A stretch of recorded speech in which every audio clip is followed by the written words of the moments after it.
phases of scholarly research, this book will introduce them to the core skills that constitute the writing of a thesis. Finding an important and intriguing topic, being thorough, taking pride in one's work, giving thoughts time to develop, identifying with a subject, and being resourceful in locating information about it. That is exactly what this book did for me as a student and young scholar.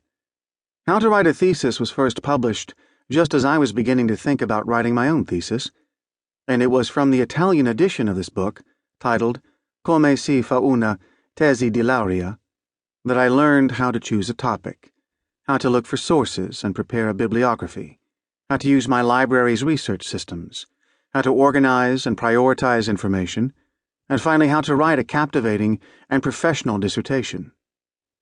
It remained an indispensable reference source to me for years, long after I had defended and published my thesis. When I began working at the University of Rome, I recommended it to my own students. Many professors in Italy today still refer their students to it, and many university websites in other countries quote long passages from the book as part of the protocol for students to become familiar with before they write a thesis.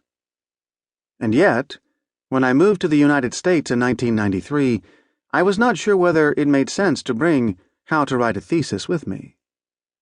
Moving one's library to a new place always involves questions about one's future priorities. I distinctly remember taking up the book, turning over a few pages, balancing it in my hand, and hesitating. Things were changing quickly. Eco's methods of organizing and filing information were still effective, but word processors and the Internet were beginning to offer exciting alternatives to long-established research and writing techniques. Use colors, Eco insisted, when marking a passage.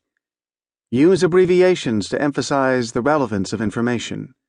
Use abbreviations to designate the passages you must reread. Supplement the underlining with adhesive page markers. Did this kind of advice still make sense? Moreover, the country in which I was going to live was the one where the standardization of research methodology and citation style had been codified as early as 1906, with the publication of the first edition of the Chicago Manual of Style. Eco himself may have been inspired by the profoundly renovated 12th edition of that manual. Published in 1969, it sold more copies than the first 11 editions combined. This was a time, in the United States as well as in Europe, when higher education was undergoing significant expansion.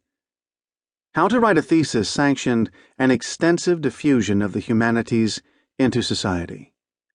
It was a momentous transformation, as Eco recognized in his introduction to the book.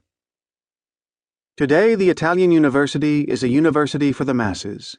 Students of all social classes arrive from a variety of high schools.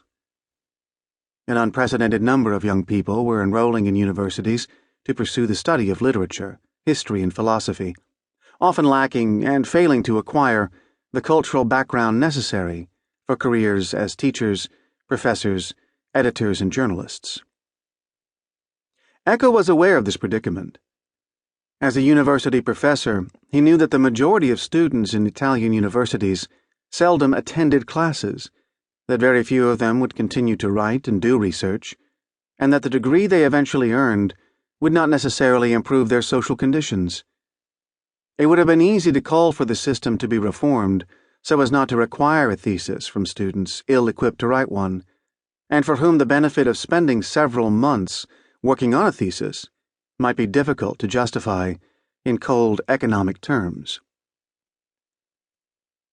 But Eco did not believe that education belonged to an elite, or that it should lower its standards in including the non-elite. He understood that the writing of a thesis forced many students outside of their cultural comfort zone, that if the shock was too sudden or strong, they would give up. For him, it was about tailoring the challenge to students' needs and capabilities, but without giving up thoroughness, complexity, and rigor. If students' interests and ambitions could be met, while the limits of their sense of security were stretched, education would be achieved. Writing a thesis, Eco wrote, requires a student to organize ideas and data.